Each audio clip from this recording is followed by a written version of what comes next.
Je vous dis encore une fois, c'est Marine Le Pen qu'il faut attaquer. Enfin...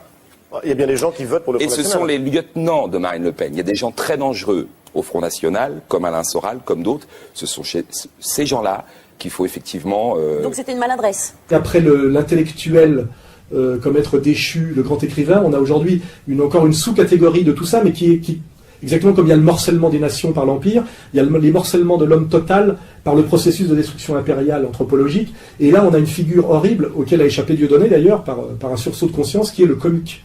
Et dans le fond de cette cuvette des chiottes, on a effectivement récemment ramassé un certain Stéphane Guillon, dont je parle, parce que j'aurais pas à en parler, parce que les comiques vieillissent très mal, comme vous le savez, ils ne laissent aucune trace dans la postérité. Voilà, aussi Fernand Reynaud, je sais pas, voilà, c'est pas grand-chose, hein, et surtout, même Stéphane, par mon avis, Fernand Reynaud, c'est beaucoup plus que Stéphane Guillon. Mais récemment, ce Stéphane Guillon m'a attaqué au grand journal de Canal+, en disant que j'étais quelqu'un de dangereux. C'est-à-dire, en plus, quand on dit que quelqu'un est dangereux, ça veut dire qu'il faut s'occuper de lui. On appelle quelque part à des actions dans le réel contre ma personne. Alors moi, ce que je voulais faire remarquer, d'abord, c'est que c'est un grand compliment de dire que je suis quelqu'un de dangereux. Beaucoup de gens aimeraient être dangereux et ne le sont pas. Notamment Stéphane Guillon, qui prétend être un subversif, mais qui n'est absolument pas dangereux, tout le monde l'a compris. Qui n'est jamais c'est même pas un amuseur, parce qu'il n'est pas drôle. Et je pense que c'est un animateur du procès de domination oligarchique dans le secteur du rire, c'est-à-dire de rendre tout dérisoire et de faire croire qu'il y a de la critique et de la subversion alors qu'il n'y en a pas.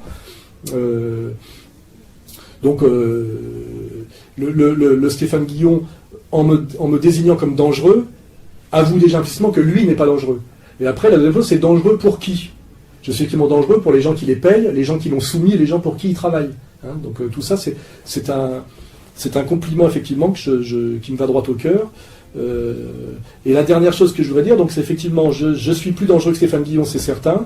Je suis dangereux effectivement pour les gens qui le font bouffer dans son métier de bouffon pas drôle, et je dirais d'animateur. Avant on disait animateur du procès de consommation, aujourd'hui c'est vraiment animateur du procès de domination dans sa lecture, dans son acception la plus perverse, c'est-à-dire domination par le rire absolument pas drôle et la subversion qui ne l'est absolument pas. Et puis alors, petite quenelle, puisque Guillon a parlé de moi, je me demande aussi s'il y a, comme toujours, pas une vraie jalousie, comme j'en parlais tout à l'heure pour les autres, parce que je vends des bouquins et qu'ils n'en vendent pas, mais là, une jalousie toute simple, parce qu'il se trouve que Guillon, je dois le reconnaître aujourd'hui, puisqu'il a parlé de moi, j'ai baisé sa femme. Alors peut-être qu'il m'en veut parce que j'ai baisé sa femme. Voilà. Mais je trouve ça assez injuste qu'il m'en veuille pour ça à moi et pas à d'autres, parce qu'à l'époque, on est à peu près tous passés dessus, quoi. Donc je vois pourquoi il m'en veut particulièrement à moi. Mais voilà, donc ça c'est ma petite quenelle.